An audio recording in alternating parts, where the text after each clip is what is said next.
আসসালামু আলাইকুম। Halima cooking studio থেকে সবাইকে ঈদের অগ্রিম শুভেচ্ছা। আজকে আপনাদের সাথে শেয়ার করব ঈদের স্পেশাল জর্জরে জর্দা সেমাই বা শুকনা সেমাই। এই সেমাইটা আমার খুব পছন্দের একটা খাবার।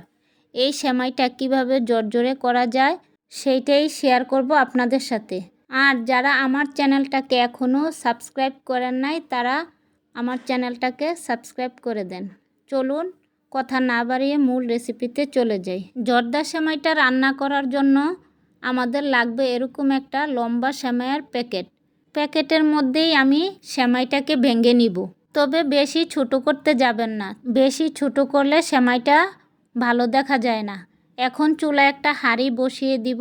হাঁড়িটা গরম হয়ে আসলে অ্যাড করে দিব 3 টেবিল চামচ ঘি। এই ঘিটা আমার হাতে উঠানো, আপনারা চাইলে আমার চ্যানেলে গিয়ে দেখে আসতে পারেন। এখন অ্যাড করে দিব বাদাম। আমি এখানে 3 ধরনের বাদাম দিয়েছি আর কিশমিশ দিয়েছি। এখন সবগুলাকে একসাথে হালকা ভেজে নিব, তবে বেশি ভাজতে যাবেন না, বেশি ভাজা হয়ে গেলে খেতে ভালো লাগে না। আমার বাদামটা ভাজা হয়ে গেছে, এখন একটা বাটিতে উঠিয়ে রাখবো। আর এই ঘিটার সাথে আরও 1 টেবিল চামচ ঘি দিয়ে ঘিটা গলে আসলে অ্যাড করে দিব কিছু আস্ত গরম মশলা, দারচিনি, এলাচ, তেজপাতা দিয়ে এখন এগুলাকে হালকা ভেজে নিব। ভেজে নেওয়ার পর অ্যাড করে দিব সেমাই। এখন সেমাইটা দিয়ে চুলাটা একদম লো হিটে রেখে সেমাইটাকে ভেজে নিব। কারণ অনেক সময় দেখা যায় চুলার আঁচ বাড়ানো থাকে, সেই ক্ষেত্রে কিন্তু দেখা যায় সেমাইটা তাড়াতাড়ি পুড়ে যায়। এখন আমি 2টা চামচ দিয়ে উল্টিয়ে পাল্টিয়ে সেমাইটাকে ভেজে নিব। একটু সময় নিয়ে আস্তে ধীরে ভাজবেন, কোনোভাবেই যেন পুড়ে না যায়। এখন অ্যাড করে দিলাম চিনি, মেজারমেন্ট কাপের 1 কাপ। আপনারা যদি মিষ্টি বেশি খেতে চান তাহলে আর একটু বেশি কম দিতে পারেন। এখন অ্যাড করে দিলাম ভেজে রাখা বাদাম। বাদামগুলা দিয়ে এখন আবার ভালো করে উল্টিয়ে পাল্টিয়ে নেড়ে নেড়ে আরেকটু ভেজে নিব। তারপর দিয়ে দিব মেজারমেন্ট কাপের 1 কাপ নারিকেল। অনেকে এই জর্দা সেমাইটা নারিকেল ছাড়াই রান্না করে, কিন্তু আমার মনে হয় নারিকেলটা ব্যবহার করলে এই সেমাইয়ের স্বাদটা দ্বিগুণ বেড়ে যায়। তবে আপনাদের হাতের কাছে যদি নারিকেল না থাকে নাও দিতে পারেন।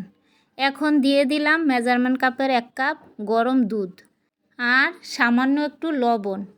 আমি সবসময় মিষ্টি খাবারে একটু লবণ ব্যবহার করি, আপনারা নাও ব্যবহার করতে পারেন।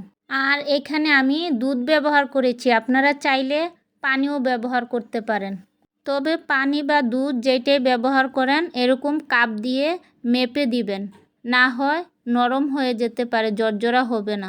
তবে পরবর্তীতে যদি সামান্য একটু পানির দরকার লাগলে দিয়ে নিতে পারেন। এখন চুলাটা লো হিটে রেখে আমি রান্না করলাম 10 মিনিট। 10 মিনিট পর দেখেন আমার জর্দা সেমাইটা একদম পারফেক্ট। মাশাল্লাহ, কি সুন্দর জর্জরে হয়েছে, খেতেও অসাধারণ। এখন পরিবেশন করে দেখাবো। আর সুন্দরের জন্য উপরে দিয়ে দিলাম কিছু বাদাম কুচি। দেখলেন তো কত সহজে বানিয়ে নিলাম জর্দা সেমাইটা। 2 দিন পরে ঈদ আসছে, আপনারা একবার হলেও বাসায় এই রেসিপিটা ট্রাই করে দেখবেন। আর আমার চ্যানেলটাকে সাবস্ক্রাইব করে পাশে থাকবেন, লাইক কমেন্ট শেয়ার করে দিবেন। আর সবাই অনেক ভালো থাকবেন। আল্লাহ হাফেজ, আসসালামু আলাইকুম। সবাইকে অগ্রিম ঈদ মোবারক।